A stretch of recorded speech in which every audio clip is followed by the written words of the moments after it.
Most men believe that the path to a woman's heart is paved with constant attention, relentless texting, and an unshakable presence in her life. They think that if they just stay visible enough, if they are always there, always available, always responsive, she will eventually recognize their value and fall for them. But here is the brutal truth that most dating advice will never tell you. The more available you are, the less valuable you become in her eyes. It sounds completely backwards. It sounds like it defies all logic. And your first reaction will probably be to reject it entirely. But stick with this, because by the end, you will understand exactly why she is thinking about that other guy at 2 in the morning and why she is not thinking about you. And more importantly, you will discover the one thing he did that you are probably too afraid to try.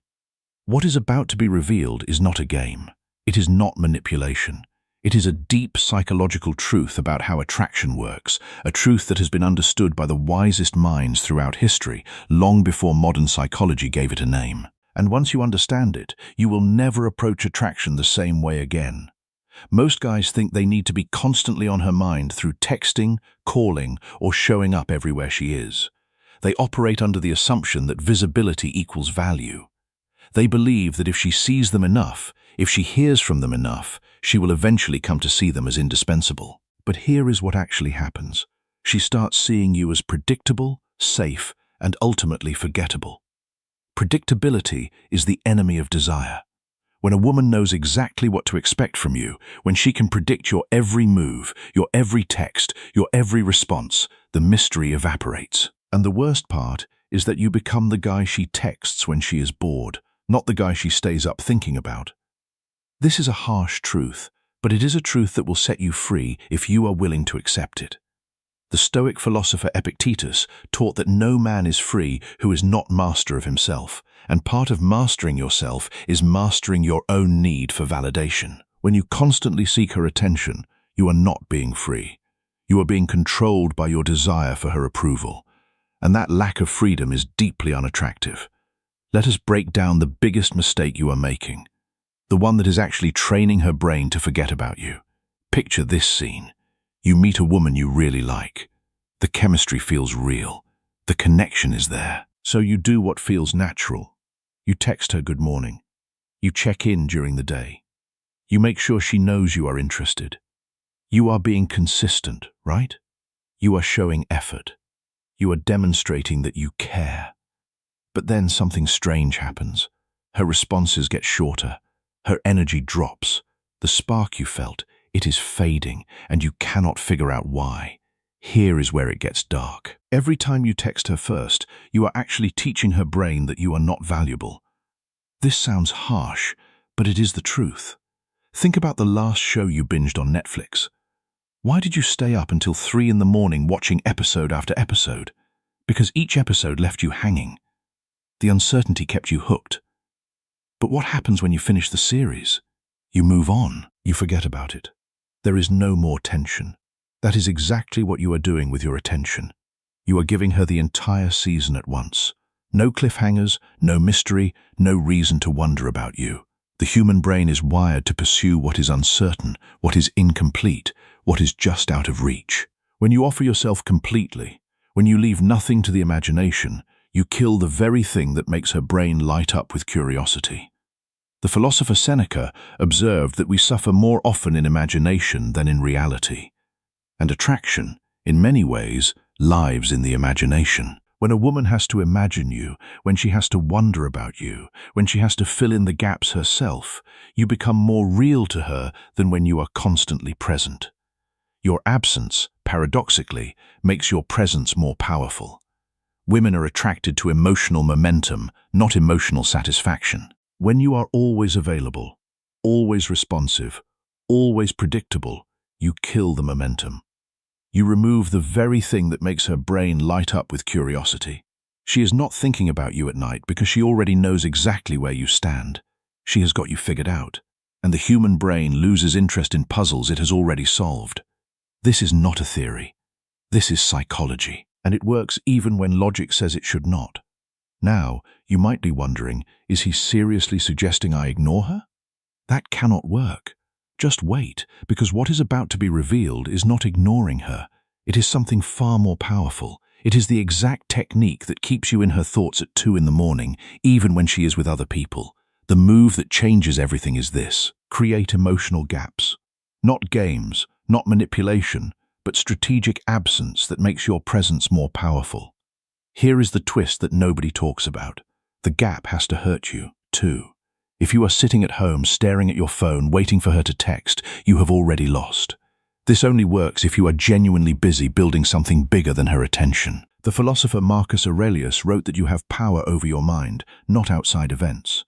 When you are genuinely engaged in your own life, when you are building something meaningful, when you are pursuing your own purpose, you naturally become less available. And that natural scarcity is what makes you attractive. It is not a tactic. It is a byproduct of a life well lived. Here is how this works in practice. Stop being the first one to text. When you do text, make your messages count. Say something that sparks emotion, curiosity, or laughter. Then exit the conversation while it is still good. Do not drag it out until it dies. Leave her wanting more. Think of it like a great song. It does not overstay its welcome. It ends while you still want to hit replay. Now, here is where most guys mess this up. They hear this advice and they interpret it as permission to be cold or dismissive. But that is not the point. The point is to be intentional with your attention. The point is to make every interaction meaningful. Become unpredictable in the best way. She texts you at 9 in the evening. Do not respond until the next afternoon. Not because you are playing hard to get, but because you genuinely had something better to do. She suggests hanging out. Sometimes you are free, sometimes you are not. And when you are not, you are doing something interesting. But here is the secret ingredient that nobody mentions. Without this, everything you just heard is useless. When you are with her, you need to be 100% present. No phone, no distractions, pure presence. Because here is what happens in her mind when you combine absence with intense presence. She starts filling in the gaps. Who is he with? What is he doing? Why is he not as available as other guys? That curiosity is the seed that grows into obsession. The philosopher Zeno of Citium taught that the goal of life is to live in agreement with nature. And it is human nature to be drawn to what is mysterious, what is challenging, what cannot be fully grasped. When you are fully present when you are with her, but not always available when you are apart, you become a mystery she wants to solve. Now, here is something that sounds completely insane. You need to occasionally disagree with her. Wait, what? Is not that relationship suicide? No. Most guys are one-dimensional. They are always nice, always agreeable, always supportive. They think that is what women want. But here is the truth that nobody tells you. Comfort does not create chemistry. Agreement does not create attraction. You need to be the guy who challenges her, who disagrees with her sometimes, who does not laugh at jokes that are not funny just to be polite. Now, before you think this is an endorsement of being a jerk, understand the difference. There is a difference between challenging her thoughts and disrespecting her. When she says something and you genuinely disagree, say so. But do it with curiosity, not criticism. Interesting take. I see it completely differently, though. This does something powerful. It shows you have a backbone. You have opinions. You are not a yes man, desperate for approval. And here is what happens in her brain. She starts thinking about you more because you are the only guy who treats her like an equal, not a princess. Be warm but not a pushover. Be interested but not desperate. Be present but not clingy. When you show range, when you show depth, you become fascinating. And fascination is what keeps someone up at night. The philosopher Cleanthes, who succeeded Zeno, wrote that the fates guide the willing, but drag the unwilling. A man who is willing to be real, willing to disagree, willing to be himself rather than a pleasing version of himself, is guided toward genuine connection. A man who is unwilling to risk disagreement, who clings to safety and approval, is dragged into forgettable mediocrity.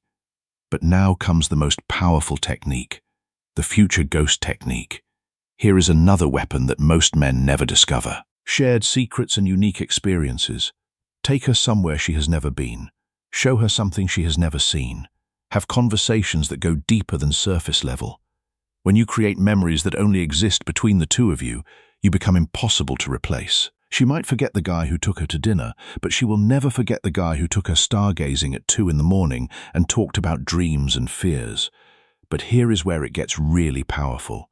You plant yourself in her future without committing to specific plans. We should check out that new place when it opens. You would love this hiking trail, I know. We will go when the weather is perfect. There is this book you need to read. I will lend it to you next time. Notice something. You are creating future scenarios, but they are vague.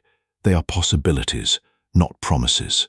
This plants you in her future without pressure, and her brain will keep returning to those possibilities when she is alone. She will be lying in bed thinking, when is he going to take me to that place?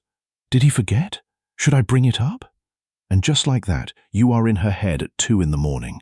But here is the critical part, and if you miss this, the whole thing backfires. You cannot do this with every conversation. It has to be rare, special, unexpected. The philosopher Hierocles wrote that we should approach others as we would approach ourselves, with patience and understanding.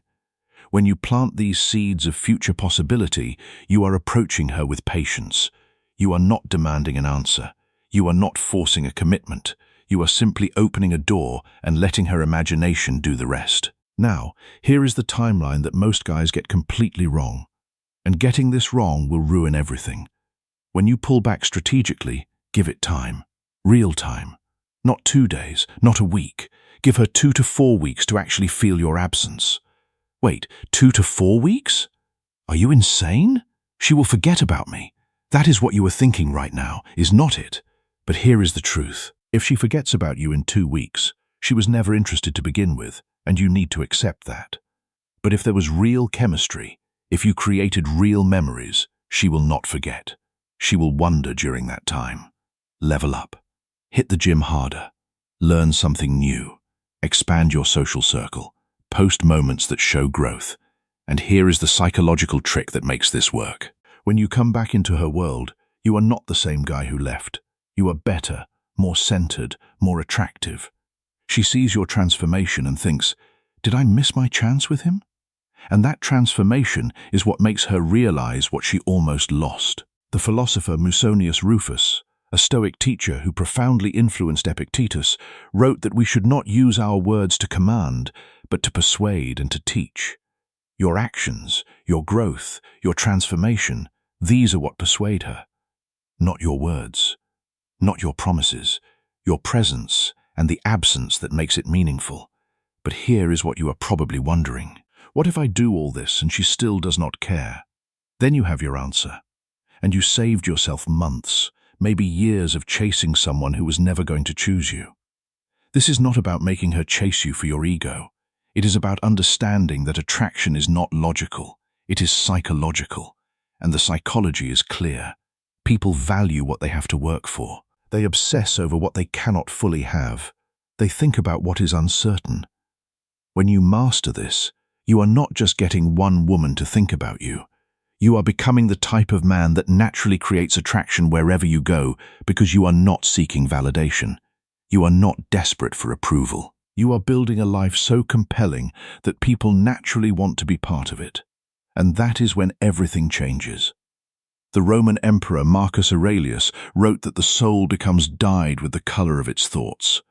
When your thoughts are colored by confidence, by purpose, by the quiet knowledge that you are enough with or without her, your soul reflects that, and others will feel it. They will sense that you are someone who cannot be easily shaken, and that sense of stability is deeply attractive. But here is the final warning, and this is important. Do not use these techniques to manipulate someone into loving you. Use them to filter out people who are not genuinely interested. Use them to become a more attractive, more confident version of yourself. Use them to stop wasting time on people who do not value you. Because at the end of the day, the goal is not to trick someone into thinking about you. It is to become someone worth thinking about. The philosopher Epictetus taught that no great thing is created suddenly. And the kind of presence that makes a woman think about you at 2 in the morning is no exception. It is built through the accumulation of moments, each one building on the last. Each time you choose your purpose over her attention, you build that presence. Each time you hold your ground, you build that presence. Each time you create a meaningful memory rather than a forgettable interaction, you build that presence. And as you build it, it becomes part of who you are. It becomes part of your presence. And that presence is what will draw others to you. It is not about tricks or techniques. It is about becoming the kind of man who naturally creates curiosity, who naturally generates tension, who naturally makes women wonder. That is the real secret. That is what she is thinking about at 2 in the morning. Not the guy who texted her good morning every day. The guy who made her feel something. The guy who left her wondering. The guy who was present when he was with her and fully engaged in his own life when he was not. That is the man she cannot get out of her head. Become that man. If this resonated with you, drop a comment with the word obsession so I know you are serious about this journey. Hit that subscribe button and turn on notifications because this is just the beginning of understanding female psychology at a level that most men never reach. If this video helped you in one way or another, please consider supporting the channel using the Super Thanks feature. Your support means a lot, and it helps us keep creating better content specially for you. Every contribution goes directly into improving the quality of these videos and bringing you more of the Stoic wisdom and psychological insights that you have come to expect.